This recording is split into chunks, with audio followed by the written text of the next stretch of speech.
Pasta ala pobre, napakasarap, napakasustansya at napakadali lang lutuin at mura lang yung mga ingredients nito. Umupo ka ngayon dyan at panoorin mo to para alam mo ang buong proseso sa pagluluto ng masarap na pasta. Kinuha ko na agad yung pangmalakasang kalan, papatong natin yung mahiwagang kawali, yan pa lang yung mga sangkap natin. Ito yung mga gagamitin natin, 4 na pirasong tamban, isang buong bawang, gagamit din tayo gulay na kulitis, tapos yung pasta na gagamitin natin 300 grams. Maglagay lang tayo ng mantika sa mahiwagang kawali. Prituhin muna natin yung tamban na tinapa. Yung pagluluto nito, wag nyo itosta. Yung katamtamang luto lang. Lulutuin lang natin to na mga 2 minutes both side. Yung ganyang pagkaluto, pwede na yan. Hanguin na natin. Kung ayaw nyo ng tamban na tinapa, pwede din kayo gumamit na tinapang galunggong. Pwede din yun. Nagpalit pala ako ng kawali, saka tayo magpapakulo ng tubig. Maglagay din tayo ng kaunting mantika para sa ating pasta palat to. Tapos habang hinihintay natin kumulo, hinimay ko muna yung ating kulitis. Medyo madami-dami din to yung kulitis na isasahog natin dahil isa sa mga paborito ko to at maganda sa katawan to ha. Huwag nyo to i-skip kapag nagluto kayo nito. Kumulo na pala yung tubig kaya inilagay ko na agad yung ating pasta. Lulutuin lang natin ng mga 10 to 12 minutes. Habang hinihintay natin maluto yung pasta, himay na din natin yung ating tinapa. Tinanggal ko lang yung kaliskis, yung ganyang pagkahimay, pwede na yan. Basta siguraduhin nyo lang na wala talagang maiwang tinik sa ating tinapa para kapag kinain natin, hindi tayo matinik. Yung ganyang pagkaluto sa ating pasta, pwede na yan. Basta 10 to 12 minutes lang ang pagpapakulo ha, para al dente pa at hindi malabsa yung ating pasta. Umpisa na natin ang paggigisa. Naglagay lang ako ng 2 kutsarang butter. Naglagay din ako ng kaunting oil para hindi masunog agad yung butter natin. Gigisahin lang natin ng saglit. Hindi na naman natin kailangan na i-brown pa yung ating bawang. Naglagay din ako ng paminta, tsaka pangpalasa magic. Yung katamtamang luto lang sa ating bawang, pwede na yan. Saka natin ilalagay yung nahimay nating tinapa. Gigisahin natin ng mahigi ito sa mahinang apoy lang. Hanggang sa medyo tumusta yung ating tinapa. Yung ganyang pagkagisa, pwede na yan. Saka natin ilalagay yung masarap nating al denteng pasta. Take note guys, yung pinagpakuluan natin sa pasta, wag natin itatapon yun ha. Kasi ilalagay din natin dito sa ating nilulutong pasta. Kapag natutuyuan na siya, maglagay lang tayo ng paunti-unti. Lulutuin pa natin to ng mga 3 minuto. Tapos maglagay din tayo ng cheese. Huwag kayong magtipid sa cheese, no? Masarap kasi dito. Marami din siyang cheese. Pag nararamdaman nyo na natutuyuan na yung pasta, magdagdag lang kayo ng paunti-unti ng pinagpakuluan natin sa pasta. Pagkalipas ng 1 minuto, ilalagay na natin yung ating kulitis. Pakukuluan lang natin ng mga 1 minuto. Pagkalipas ng 1 minuto, hahaluin na natin. Hahaluin natin to hanggang matuyuan kasi may sariling tubig din yung kulitis na nilagay natin. Kapag nakita yung natutuyuan na siya sa loob ng 1 minutes katulad yan, pwede na yan. Luto na yung ating pasta. Tingnan nyo naman, napaka-aesthetic, napakasarap.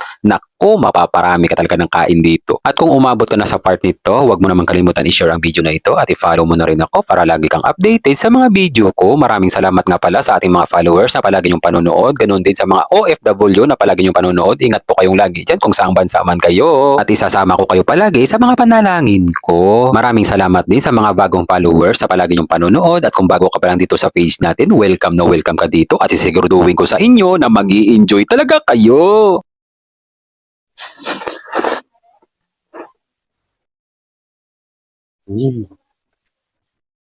Lagyan din natin kalamansi. Sarap siya.